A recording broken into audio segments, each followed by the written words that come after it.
For the first time in his career, Aaron Donald will miss a game due to injury. With the winter meetings set to open on Sunday, an ESPN writer fantasizes about the Dodgers' quote, perfect offseason, and the Kings have put their goaltender of the future on waivers. Hi, I'm James. This is your daily dose of sports and snark for the greatest sports city in the world, Los Angeles. This is the faithful Angelenos Morning Report. It is December 1st, 2022, and the rent is too damn high, but whatever, we muddle on with life, don't we? In the meantime, if you like the content that we put out about LA sports, clickety-clack the like button, clickety-clack the subscribe button.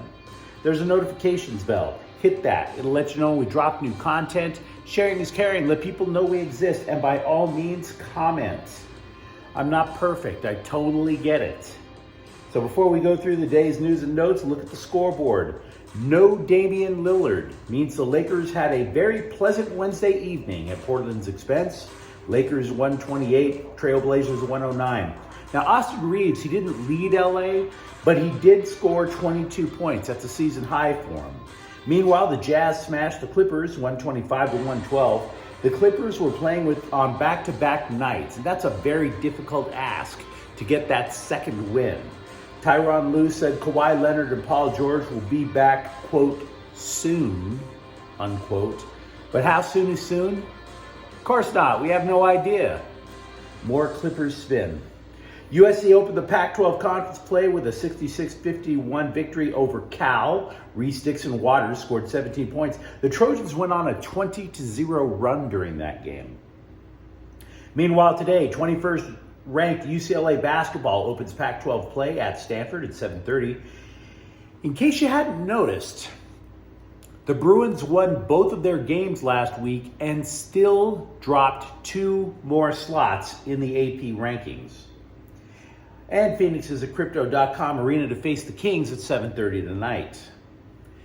So, coming as a surprise to absolutely nobody who watches this channel on a regular basis, Aaron Donald is out for Sunday's game against Seattle with a high ankle sprain. Now, I had mentioned that it is very common for veterans on teams with lousy records to look at an injury and take time off. Why bother? Maybe it's an injury that you play through with a bit of duct tape and a shot at the playoffs, but when you have a 5-game losing streak, not so much. But before we judge Donald too harshly, because after all, we're not in the medical facility, right? I would say this is the first time in his career that he's missed a game due to injury. That goes all the way back to some really terrible football teams in St. Louis, coached by Jeff Fisher. Sean McVay said the injury will not require surgery, that they're going to take it week to week. McVay also said it's, quote, safe to say, unquote, that Matthew Stafford is also out. CBS Sports likes to create a power ranking of NFL quarterbacks, so Matthew Stafford is kind of off the list for that reason. If you are curious, Bryce Perkins of the Rams is ranked 30th. Who is he ahead of? Well, Kyle Allen of the Texans and Trevor Siemian of Chicago, so be of good cheer. The defending champs may have to pillage the USFL rosters to fill out the team for the remaining part of the year, but at least they don't have the worst quarterback. Odell Beckham Jr. is planning a free agent tour of 3 teams: Dallas, Buffalo, and the New York Giants. And I gotta tell you, this tour is like typical Beckham, right? I mean, didn't the guy already get thrown out of New York? And considering the crime rate there, how much of a jackass do you have to be in order for New Yorkers to say, yo, bro, you got a problem. You need to back off. And I mean, I'm guessing after what happened at the Miami airport, Jerry Jones is going to have one hell of an Uber bill trying to get that guy into North Texas. But as a side note, you might recall that the Rams really were courting him until everything went to hell in a handbasket. They even held a vacant locker room with his name on it for standby for when he would return. Yeah, they're not doing that anymore. And I'm kind of happy for the Rams for doing that. What the Rams were doing with Odell Beckham, it's kind of like your friend who's totally got sprung on this chick who's sleeping with all of his friends, right?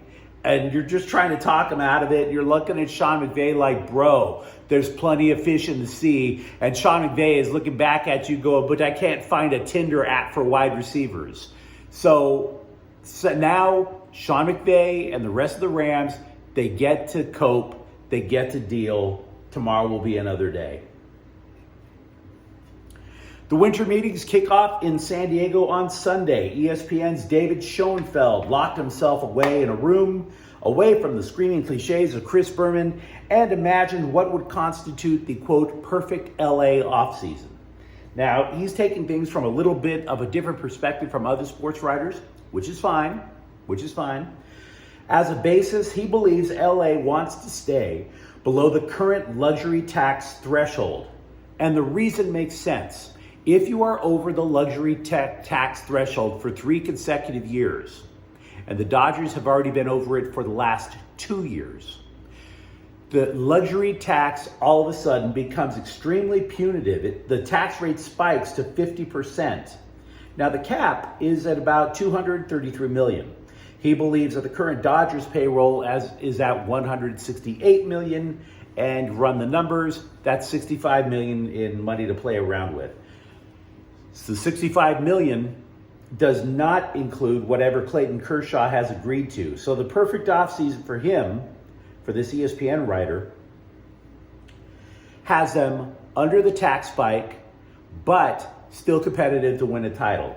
Schoenfeld suggests that the Dodgers sign Brandon Nimmo from the Mets to play center field, and then open up the minor leagues and trade prospects and possibly Dustin May to Milwaukee for both shortstop Willie Adames and starting pitcher Corbin Burns. He does not see them going after Aaron Judge, but it would be possible in that scenario to still go after Justin Verlander. Meanwhile, former baseball GM Jim Bowden believes the Dodgers are the perfect fit for Verlander and that LA will acquiesce with a 3-year contract.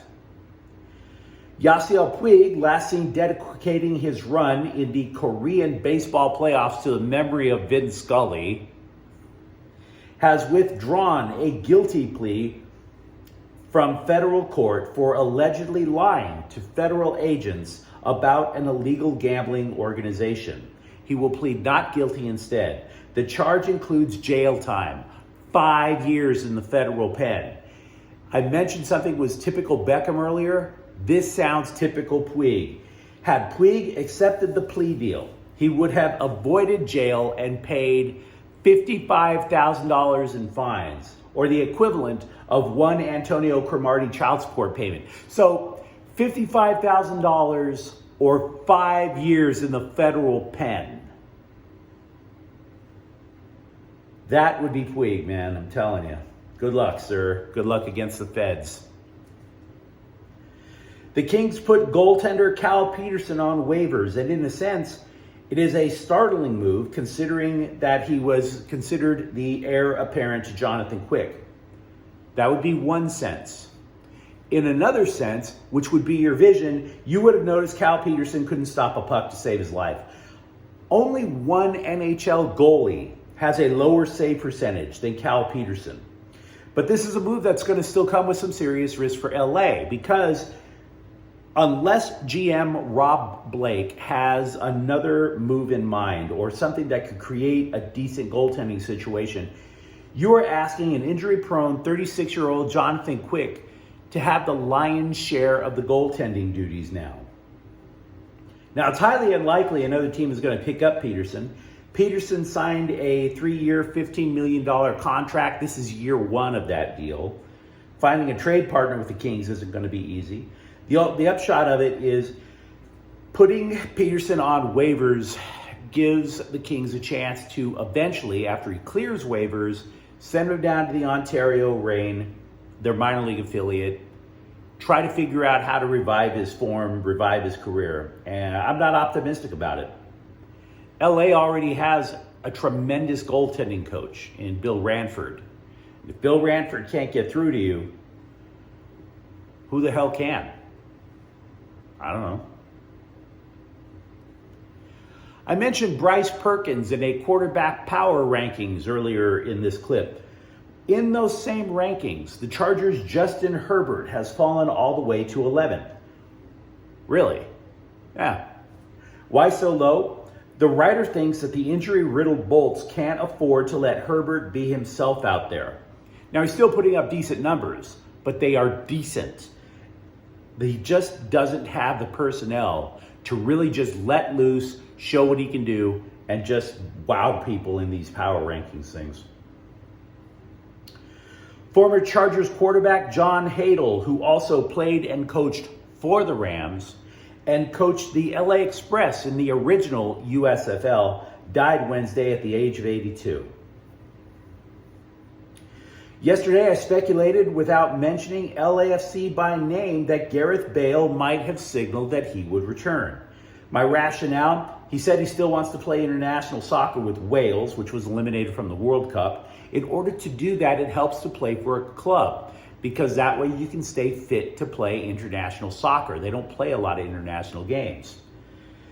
But returning to the MLS Cup winners is not a done deal. There is a clause in Bale's contract that states he has until the end of February to decide if he wants to stay with the black and gold. According to the untrustworthy foreign press, LAFC is expecting Bale to return. Frankly, I'm expecting Bale to return.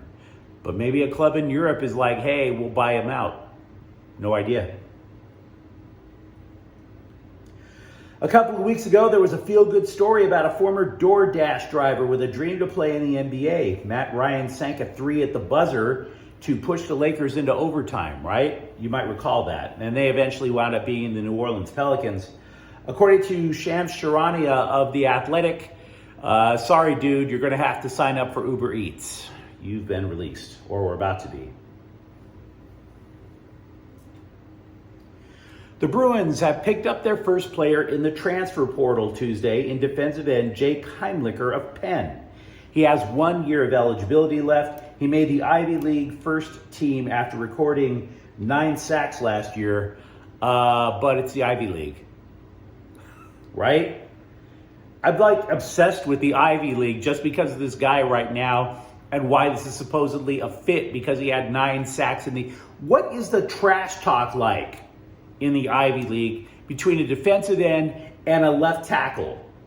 I have no idea. I just get this mental picture in my mind of Neil deGrasse Tyson going into a 3-point stance and talking crap with Carl Sagan about whose mom is the bigger slut. Ivy League transfers. ESPN ranks the Trojans' top 2023 recruiting class 12th in the nation. We've gone through the committed players who want to go to USC in the prior clips. I have counted 5 schools in the Pac-12 conference in the top 40. Now, Oregon is 1 step ahead of USC. They're 11th. Here's a school not in the top 40. UCLA. Bruins basketball coach Mick Cronin said there are 2 types of freshmen. There are Amari Bailey, who's likely going to be one and done, and Abramo Kanka. The latter came from Italy. Cronin told Sports Illustrated that Kanka is, quote, like a lot of guys I had at Cincinnati. He's going to be a really good player, but a 4-year player. When you have a 6'6" guy with long arms, he has got to be a good defender, and he has got to be a good rebounder. So he's got to get a little stronger, but he's coming with baby steps, building his confidence. In other words, project. But Cronin is confident and he would know about these things much more than I. The WNBA has expanded its season to 40 games. The Spark season opens May 19th at home against Phoenix. ESPN had an article titled "The 12 Must-Watch Games of the WNBA Season." I would tell you what they were if I ever had a desire to watch a WNBA game in the first place. Now, don't be afraid to comment. Let me know what you think about some of the topics that we brought up. A ton on the Rams and the Dodgers. What about the Kings and Cal Peterson? My apologies. And in the meantime, if you like what we chat about with LA sports, if you enjoy this clip, don't forget to subscribe. We talk about LA sports every day on Faithful Angelenos. Thank you for watching. I'm James. We'll be back tomorrow. Faithful Angelenos is a Kian Corte El Queso production. Take care.